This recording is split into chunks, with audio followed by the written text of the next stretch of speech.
But what is entirely clear is that they pertain to those areas in which the person consciously has worked laboriously and with dedication. We cannot will to have insights. We cannot will creativity. But we can will to give ourselves to the encounter with the intensity of dedication and commitment. Yeah. The deeper aspects of awareness are activated to the extent that the person is committed to the encounter. The encounter does not happen merely because we have changed subjectively.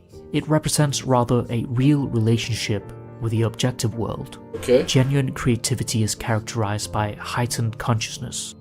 The artist experiences joy in contrast to fleeting happiness. Right. Joy is the emotion that goes with heightened consciousness, the mood that accompanies the experience of actualizing one's own potentialities. Courage is not the absence of despair, What is it? but rather the capacity to move ahead in spite of despair. Bro? If you do not express your own ideas coming from yourself, if you do not listen to your own being, you will have betrayed yourself. Oh, that's why it actually irritates me. People that give away their own autonomy thinking that that's constructive about that's actually kind of okay, it may be safe, you know what I'm saying? It may give a feeling of security, but at a depreciating level, so to speak. You know what I mean? Because like not expressing your full self the way it's supposed to be expressed. You know what I'm saying? I'm talking about the people that like end up being codependently like attached to people like their partners, people like their family. You know what I'm saying? People like their mother, you know what I'm saying? It is what it is. People that are attached to things like their jobs and shit like that, right? You do need that expression of yourself wholly, dog. That can unlock like mad potential, like the greatest things you can ever experience. Facts. Creativity takes great courage because an active battle with the gods is occurring. We must always base our commitment in the center of our own being, or else no commitment will be ultimately authentic. Yeah. The emptiness within corresponds to an apathy without, and apathy adds up in the long run to cowardice. What? Creativity must arise from your innermost self, not from fulfilling the expectations of others. You must follow your own path. Your own path, yeah. A common regret expressed by those close to death is not having had the courage to live a life true to themselves. Instead, they lived a life others expected of them. Moreover, they often speak not of deep regret over what they did, but over what they failed to do. Dreams left unpursued. Yo, and that regret type of experience, bro, that shit is bad, man. And to live with that, like, it's like having that on your shoulders constantly. Potential unrealized. This is the unlived life. One of the most destructive things psychologically is unused creative power. If someone has a creative gift and, for some reason, fear, laziness, or conformity does not use it, the psychic energy turns inwards and becomes poisonous. That is why we often see neuroses or psychoses as expressions of not lived possibilities. Damn. After Jung's paranormal experience in 1916, when the dead appeared to him and told him, I always believed that was the midlife crisis effect, right? That's where the whole midlife crisis comes from, because you never got to the things you had to get to at a younger phase of life. So now you're kind of like lashing out right now. You're like, yo, let me live that kid version of me right now. him, "We have come back from Jerusalem, where we found not what we sought." He wrote the 7 Sermons of the Dead, after which they vanished. He later remarked, "From that time on, the dead have become ever more distinct for me as the voices of the unanswered, unresolved, and unredeemed." Jung writes, "Perhaps there is after all something to the idea that one chooses one's life before birth. In this case, there would be a connection between previous fantasies and a specific life. You may harbor a yearning for something during your life and have fantasies about the unlived aspect right up until you die. Yep. People often regret not having done something or other. Yeah. If there were a continuation, according to the laws of the psyche, an impulse would arise to realize these compensatory fantasies. Bro. In order to bring creativity forth, one must understand oneself. in the meaning and purpose of one's life. Of course, But that to makes seek sense. one's true vocation is like entering a forest where it is darkest and no path is visible. Authenticity requires uncertainty.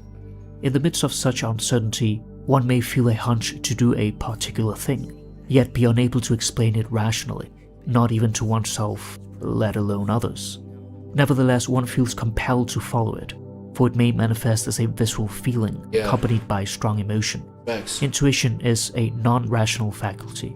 As a result, one is often seen as a fool or madman, for not only does one go against social expectations, but one is also unable to fully articulate why.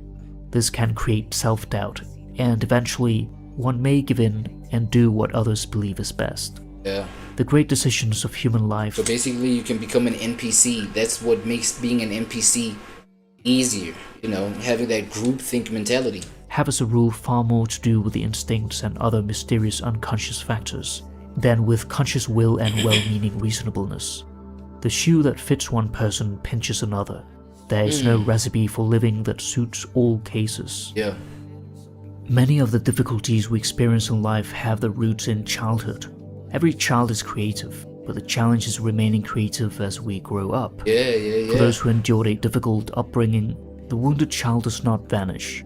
It carries on into adulthood, often causing struggles. What are the earliest memories you have of your life? What is the earliest dream you can recall? There is a reason why they became imprinted in your mind. They have affected or shaped you in some way. We often assume that we know little of our childhood, but suddenly a particular smell, image, or moment triggers a long-forgotten memory, bringing with it a profound sense of nostalgia. Such memories do not disappear. They lie below the threshold of consciousness and can emerge at any moment. Unacknowledged patterns often pass down the family line, which makes it equally important to understand our parents and ancestors, for in doing so, we come to understand ourselves. Jung confessed that a decisive factor in choosing his path was the knowledge that if he did not respond fully to his life's purpose and challenges, then they would be inherited by his children. He would have to bear the burden of his unlived life. Oh, shit. Okay. Look, I will say this though. Like, I feel like, you know, a whole lot of people make having children even about, you know, the financial capabilities that you have, the financial capacities. You know what I'm saying? And then they just leave it at that. But I feel like this may even explain beautifully another one of my reasons why I don't want to have kids early. You know what I'm saying? It's because there are these childhood kind of effects that, you know, are still in me that I still need to reach or address in terms of living moments out or living some sort of repressed expressions out. I have to take them out right now. I have to experience that whole thing, because now the me continuing to like keep it away or repress it still, and the negative impacts that those had, like, you know, me repressing my childhood expressions and things like that, and emotions, and just like building these fantasies and world, like I feel like those are just as important, you know, in terms of, you know, how the psyche ends up developing in me, then resolving all of that so that I can have space to raise my next generation, you know, raise my kids, so that I don't take those burdens of my unresolved childhood experiences and let my kids inherit those. I feel like that goes into healthy parenthood. It's not just, you know, about the finances, dog, and what kind of school I'm going to put my kids in, like things like even you know, social and environmental factors, bro, of what kind of times we live in right now. And let's say you had the kid right now, what kind of advice would you give?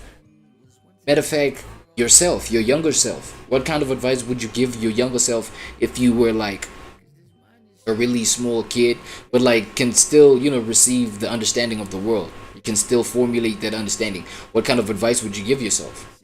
How would you, you know, how would you tend to the traumas that you encounter today? You know what I'm saying? And if you feel like you can aid yourself in a healthy way right now, then it's like, yo, I feel like you're fit enough to have a kid, because now you're fit enough to give them what you feel like is the right direction towards, you know, growing in this present time. So that kind of understanding is also a necessity, bro. Do your homework. In addition to their own difficulties, we must examine the cards we have been dealt in life and the peculiarities of our upbringing. Thanks. For example, someone may have been involuntarily isolated from society for years, and the card life has dealt is that of the hermit. Rather than regarding this as a misfortune, it can be understood as a constellation of an archetype, of which the person has become a living embodiment. Such a person may possess a rich inner life, yet struggle to adapt to the outer world, which is just as essential. Okay. The point is not to speculate on how things could have been different, but to accept them as they are. They are? Then life will flow well. Otherwise, we suffer more in imagination than in reality. It is like placing heavy stones to block the natural flow of the river. Thus, the secret of life seems to be to accept it as it is. Yeah. Paradoxically, the more we think about the meaning of our life, the more we fail to live life fully. Holy damn. Towards the end of his life, Jung wrote, "Much might have been different if I myself had been different. But it was as it had to be, for all came about because I am as I am. I know only that I was born and exist, and it seems to me that I've been carried along. I exist on the foundation of something I do not know. In spite of all uncertainties, I feel a solidity underlying all existence." So basically what had to happen had to happen. You know what I'm saying? What had to happen had to happen. Like, whatever I came to let my life mean, like that's what had to happen. And that's what I was supposed to, you know, face and experience and things like that. You know, it's like this whole saying of life was too short for this, or they lived a long life, or whatever. Like, for me, I don't let that thought process live in my head, because life is the way that it's supposed to be. That's it.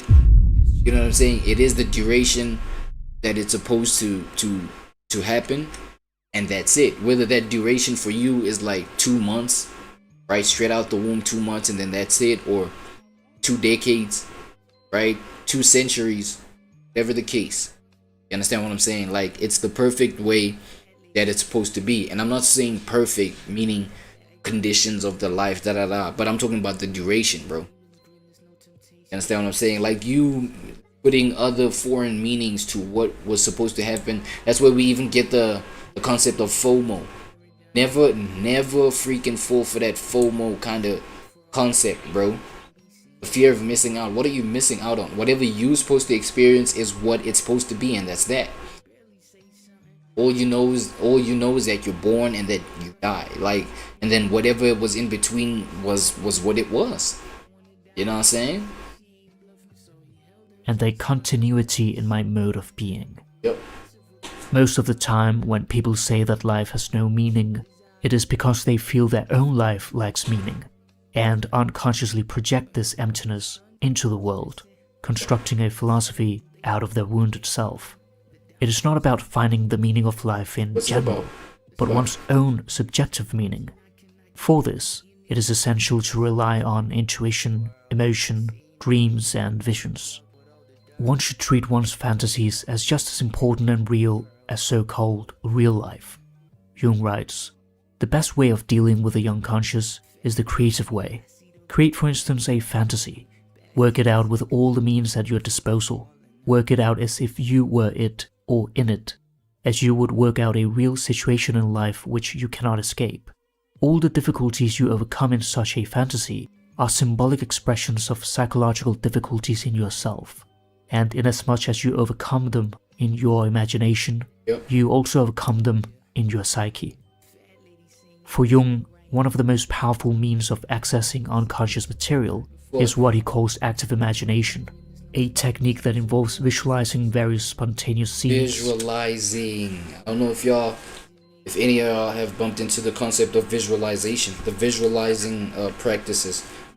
I think that's a meditative thing. And engaging in dialogue with different aspects of yourself while fully awake. By dealing with the struggles that arise in your fantasies, the issues that would have been presented in dreams are confronted and worked out. In this way, dreams become more focused and concentrated and less repetitive.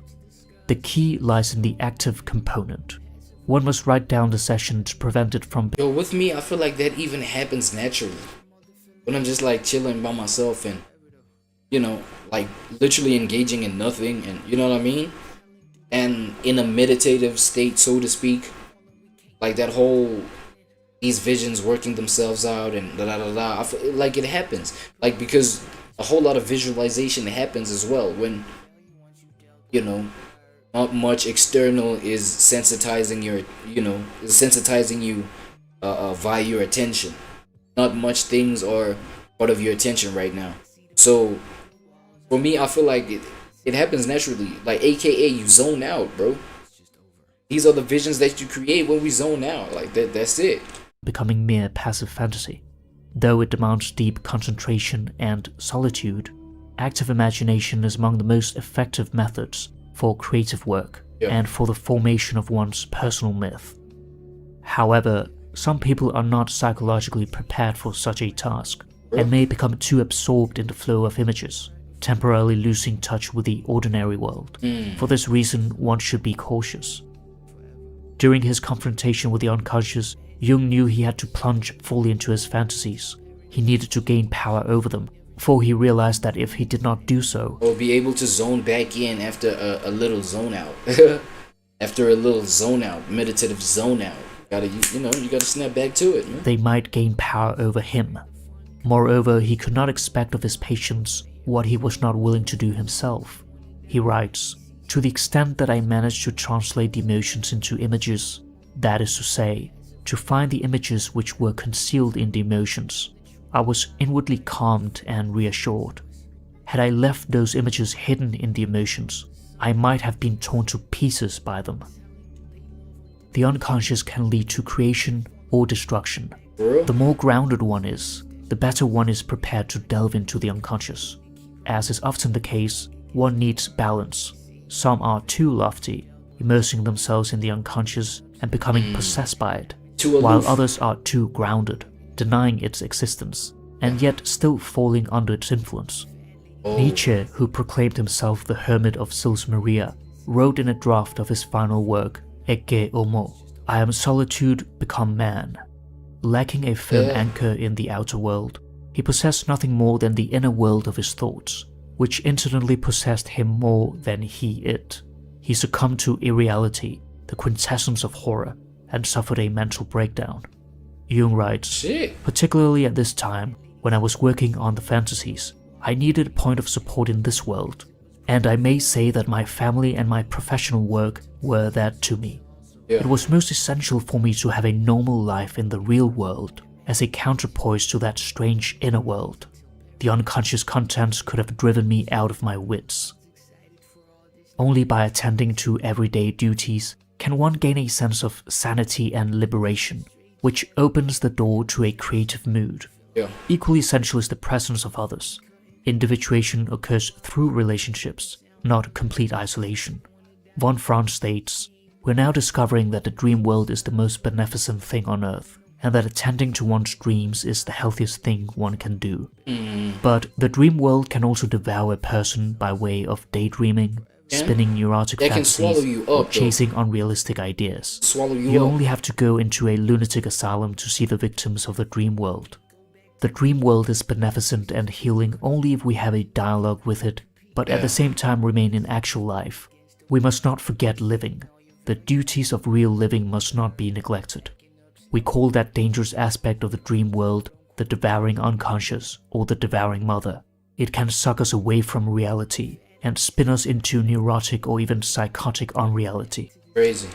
Solidifying one's fantasies can make a big difference, whether through writing, music, painting, ceramics, or remain creative, y'all, or other creative forms. Remain creative, Otherwise, they y'all. remain vague and float aimlessly in the unconscious. Even if their meaning is unclear, paying attention to your inner contents influences the unconscious, which may respond with a dream. The dream is the voice of nature or the voice of the instinct. Sometimes your inner world appears to have a correspondence in the outer world, which are called synchronicities or meaningful coincidences. Yep. These events are acts of creation that's what in they call time coincidence that are too. somehow linked to your personal development. It is as though the universe itself acknowledges your effort towards self-realization. Our conscious attitude is crucial. Those who refuse to pay attention to the unconscious are influenced by it nonetheless, albeit in a negative way. In both cases, one may suffer, but in one case one suffers authentically and grows, while in the other one suffers neurotically and remains stagnant or withers away. One unites, the other splits. Life leads the willing and drags along the unwilling. It makes a difference whether we say yes to our fate and fulfill it positively, or say no and are dragged by it against our will. The self or God image wants to become conscious through us. God wants to incarnate in us, and cold or not, God will be present. If you bring forth what is within you, what you bring forth will save you.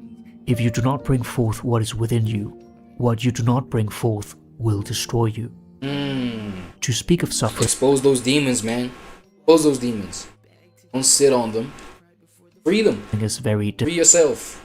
different from actually experiencing it. One cannot merely intellectualize it and say, suffering is indispensable for growth and ultimately good for me. No, when you suffer, it fills your whole being. You want it to end, and when it does not, you struggle and fight against it. Then you grow. Jung writes, "Now and then it happened in my practice that a patient grew beyond himself because of unknown potentialities, and this became an experience of prime importance to me.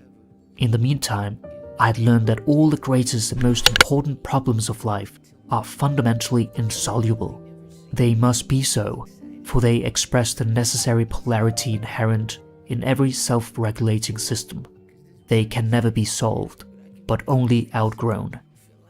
It is helpful to view life's trials not as misfortunes that cause meaningless suffering, but as lessons life teaches you. Whether this is objectively true or not is beside the point. What matters is whether this perspective allows one to move from being a passive victim to an active agent in one's own life. If it grants renewed energy to face challenges and the courage to confront them, let it be so. And if one cannot accept a misfortune because it feels absurd or unjust, let that be so as well. One must follow one's